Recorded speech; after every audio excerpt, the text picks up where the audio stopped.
Mes amis, réveillons-nous. Assez d'indifférence. C'est la guerre. La guerre de défense contre la misère qui attaque l'univers total des hommes. En Europe, le savez-vous, 40 millions de personnes vivent en dessous du seuil de la pauvreté.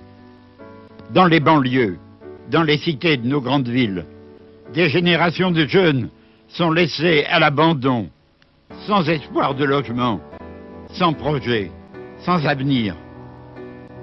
Est-ce qu'il faut attendre des catastrophes bien visibles, bien filmées, pour enfin se mobiliser?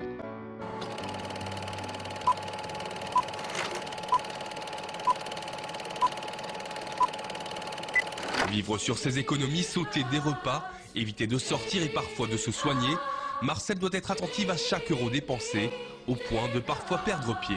Il y a des jours où on se lève et je me dis, j'ai plus envie de vivre. C'est vrai. Il y a des jours où je me réveille en disant que la vie n'a plus d'importance. Elle est dure pour moi la vie. Lui, c'est Johan, il est coiffeur. Aujourd'hui, il vient de toucher sa paye. Alors combien? 984,61 €. C'est pas lourd. Ouvrière, elle a été licenciée il y a 20 ans, puis n'a jamais retrouvé d'emploi stable. J'arrive toujours à payer ce qui est à payer, comme l'EDF, tout ça. Mais je ne peux pas mettre de l'argent de côté, hein, pas du tout. J'arrive pas. Hein. J'ai toujours un peu de découvert, je n'achète rien pour moi. J'achète plus pour mes filles que pour moi, alors vous voyez. 911 € pour 5 personnes.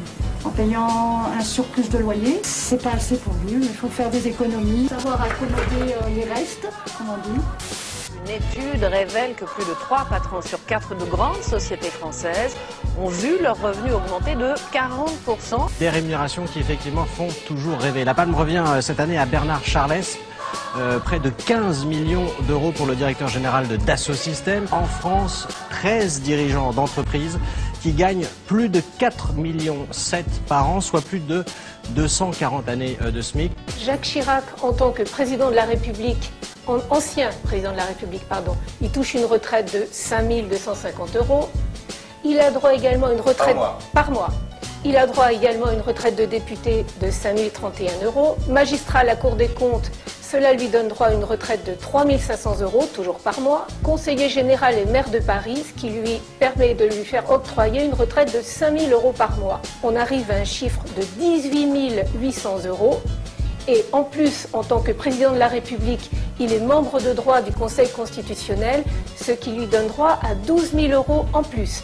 On arrive donc à 30 800 € par mois. Vous saviez que les entreprises du CAC 40 n'ont pas créé d'emploi depuis 4 ans et qu'elles ont augmenté leur profit de 130%?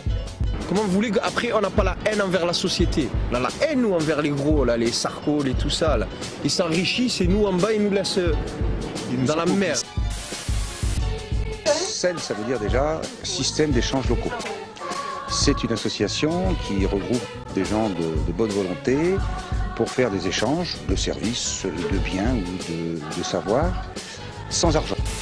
Nous avons fait la preuve que le capitalisme ne peut plus assurer, dans des pays développés comme le nôtre, l'avenir de notre production, notre avenir commun. Il faut passer à ce que la sécurité sociale, dans son expérience, rend possible, salaire à vie pour tous et propriété d'usage des entreprises, de toutes les entreprises.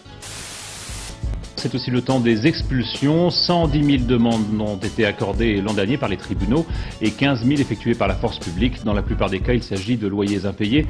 Mais quelquefois, les situations, vous allez le voir, sont un peu plus compliquées. Maintenant, vous prenez les affaires qu'il vous faut pour ce soir. Moi, je vais tout séquestrer à l'intérieur et...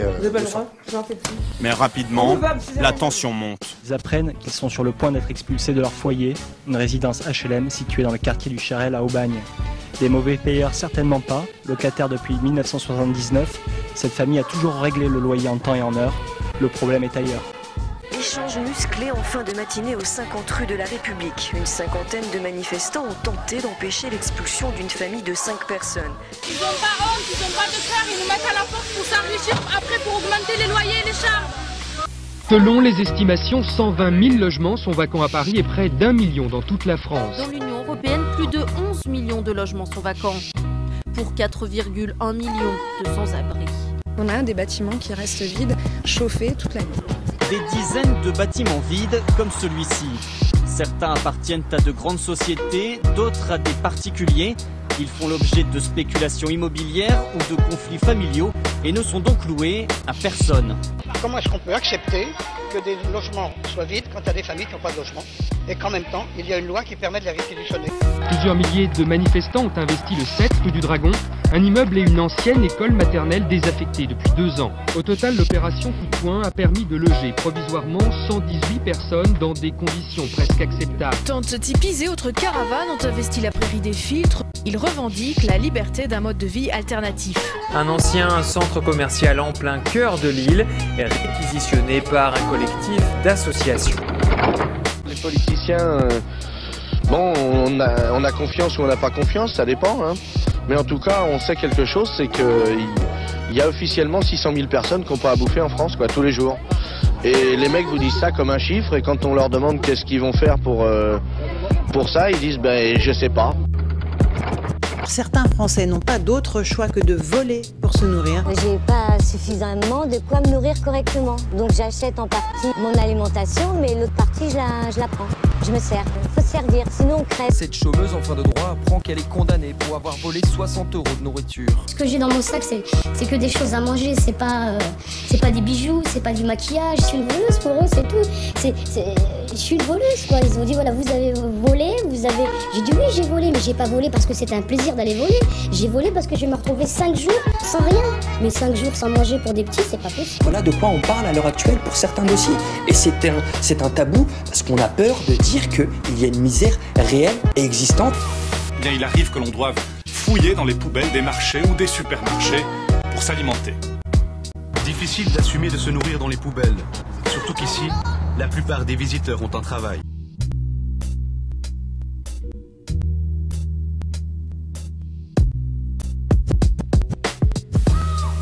Près de la moitié de la nourriture produite dans le monde finit par être jetée. Cette image révoltante d'une poubelle pleine, ce qui est important, c'est de savoir la relier à tout un système de production qui en est responsable. C'était même du pétrole dedans, c'était ceux qui ne prennent pas. C'était de la marchandise qui était immangeable. Ah, du pétrole, c'est quoi, de on mettait de l'essence dessus pour être tranquille, comme ça ils ne prennent pas.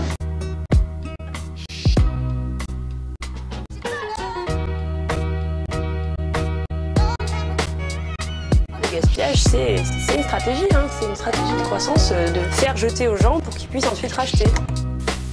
Le collectif Disco Soup organise des événements gastronomiques festifs pour communiquer autour de la question du gaspillage alimentaire. Un homme a trouvé une faille dans la loi. Il a passé un partenariat avec une enseigne alimentaire. Lui et une dizaine de bénévoles récupèrent la nourriture invendue à l'arrière de ce supermarché. Des retraités, des chômeurs ou tout simplement ceux que l'on nomme la classe moyenne viennent chercher de quoi manger au jour le jour.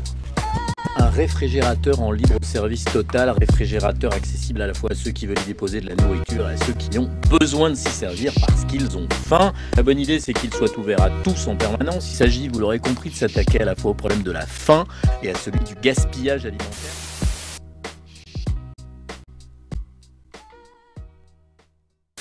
L'abbé Pierre a aujourd'hui lancé un appel à la presse. Selon lui, elle doit éduquer l'opinion car dans un pays où la misère n'est pas majoritaire, l'opinion est aveugle devant la minorité qui souffre. Dieu merci, la France n'est pas à majorité de miséreux. Et la majorité qui n'est pas miséreuse ne considère pas comme prioritaire le secours à la misère des autres. Si c'était, je le dis tragiquement, si c'était demain la guerre, la vilaine guerre où le sang coule, on trouverait dans la journée les finances pour pouvoir faire face à toutes les dépenses extraordinaires que cela entraînerait immédiatement.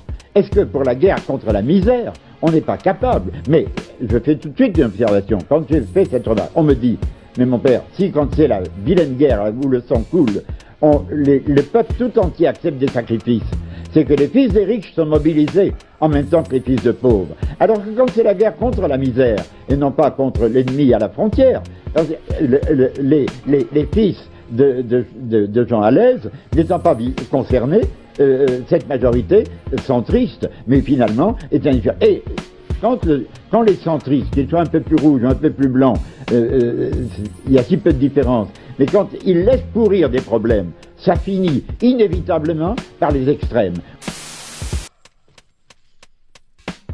La vie est belle, le destin s'en écarte, personne ne joue avec les mêmes cartes. Le verre se lève le voile, multiples sont les routes qu'il dévoile. Tant pis, on n'est pas né sous la même étoile. La vie est belle, le destin s'en écarte, personne ne joue avec